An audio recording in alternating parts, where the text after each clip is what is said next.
अस्सलामुअलैकुम वरहमतुल्लाहि वबरकातुहू। ये मोटरसाइकिल है जी, ये देखें,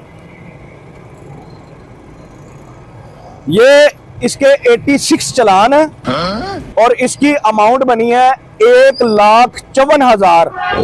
86 चालान है और जिसकी अमाउंट है 1,54,000, जिसमें 70 दफा इसने हेलमेट ना पहनने की वायलेशन की है और वन वे की खिलाफवर्जी की है और ट्रैफिक सिग्नल की खिलाफवर्जी की है। और ये मोटरसाइकिल अब थाने में बंद होगी। 1,54,000 रुपया ये जब जमा करवाएगा तब इसकी मोटरसाइकिल इसको दी जाएगी। और इसके साथ साथ ये गवर्नमेंट की जितनी सहूलियात है, शनाख्ती कार्ड बनवाना, पासपोर्ट बनवाना और जहाँ बच्चों के बेफार्म बनवाना, ये तमाम सहूलियात इसको मैसर नहीं होंगी जब तक ये अपने ई चालान पे नहीं करेगा।